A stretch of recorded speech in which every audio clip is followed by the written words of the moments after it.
Welcome to Everyday Economics, a podcast that helps you learn about the economic world happening around you every day. I'm your host, Chris Krug, president of the 501c3 nonprofit Franklin News Foundation.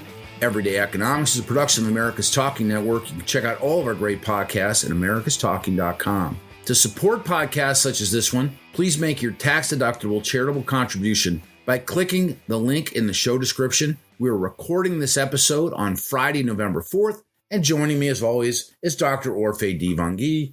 He's a PhD economist. What's up, Orphe? Hey, how you doing, Chris? It's great to be on the podcast as always. You know, it's always great to be taping this stuff with you. I hope our listeners really appreciate it. I think we've gotten some really nice feedback, recently, online and via email, and we appreciate that. Keep it coming. We want to try to shape this show around the questions that people have, literally, that exist every day inside of the bigger picture of economics. We're not afraid to get into microeconomics. You're the academic. I'm not. I'm in tech You're now, a functional my friend. academic, though. I mean, I'm in tech now, my friend. Oh, forgive me. You have a wonderful academic background. Nonetheless, Orphe, the Federal Reserve is ratcheted up the rate, and we are where we are today. Word is that we're going to be adjusting the rate again. We have talked about whether or not this is working, how it's working. First of all, what do you see the rate moving to? What is your thought on where we are on this timeline? Everybody looks to you to read the tea leaves. So the Fed just raised rates again, another 75 basis points, and that was very much anticipated. A well-telegraphed move the markets had been expecting for weeks. And so it moves to the target range of 3.75 to 4%, the highest level since January 2008.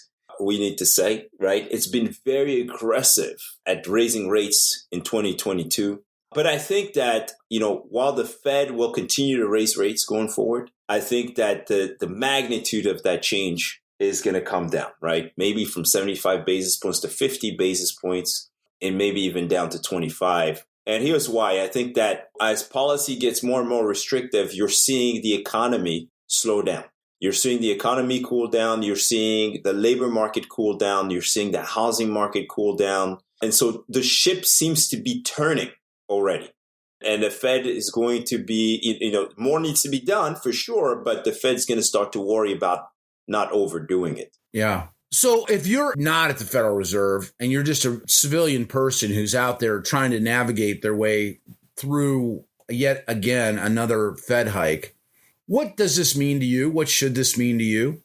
It means, look, I get the mail every day, and my wife's credit cards, from store credit cards to just about everything, the rates are going up. Don't ignore your mail. Go to the mailbox and check out your American Express credit card, your Macy's and Bloomingdale's credit cards. If you were signed up for 18% APR, that rate is now like 29%. Okay. Right. So don't ignore the mail. And I would say to most people, I'm not a financial advisor, I'm an economist, but I would say, look, if credit card rates are going up, make sure you get rid of those credit card balances. It's costly in the long run. It's very costly. Well, one thing that we try not to do is just to provide any financial advice. We're not fiduciaries, and that's not our role. But from a common sense standpoint, I tell you, if you're dealing with credit card debt and you're not paying attention to what's happening with your rate, the rate at which you have borrowed this money to buy whatever it is that you've bought, you got to dial into that really quick,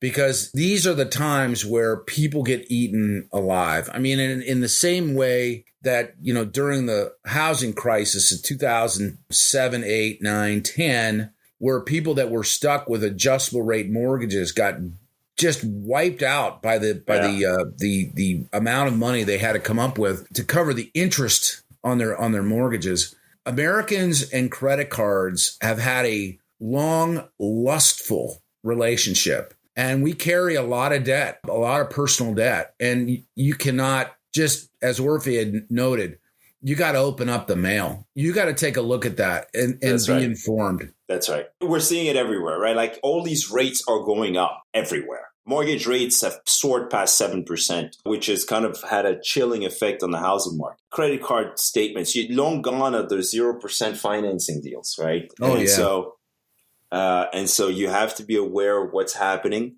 Unfortunately, it's painful for a lot of families, right? On one hand, you have inflation, very rapid inflation, the cost of living increasing, food prices off the charts, gas prices, right? And on the other hand, you can no longer put the stuff on your credit card. And wages are not keeping up with inflation. And so you have all these things happening at the same time, which are squeezing consumers. And that's why I think the economy is really going to slow substantially going into 2023. And perhaps we would have won the fight against inflation, but will the American household still be standing? I mean, so far it's been very resilient, I have to say. But that's still the big question, right? Will the U.S. consumer withstand what's coming? Just very quickly on this, I'd said at the intro that the Federal Reserve was considering another rate. Of course, the Federal Reserve made the rate change. I mean, they announced it Thursday, November 3rd in the afternoon. But is there another one potentially coming? Absolutely. Absolutely. Okay. We're nowhere near what we consider the terminal rate. I mean, I say nowhere. We're closer to it. Yeah. But we're 75 basis points closer to it, right? That's right. That's right. But look, the labor market is still hot, still very hot. We're more people, nearly 300,000 people, more people are finding work every month, right? Yeah. Unemployment is at a 50-year low.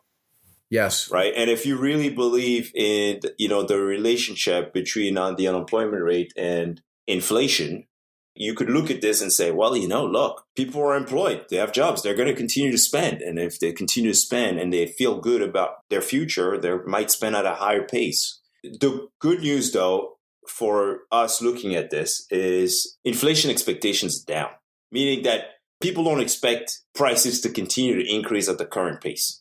I mean, we'll see. With the looming issues around diesel fuel, you and I've talked about the drought on the Mississippi River. That's right. There are factors that are out there that could impact that. But let's hold on to those thoughts and let's call it to an end here. For Orphe Divounguy, this has been Chris Krug. Subscribe to Everyday Economics and dozens of other quality podcasts at americastalking.com.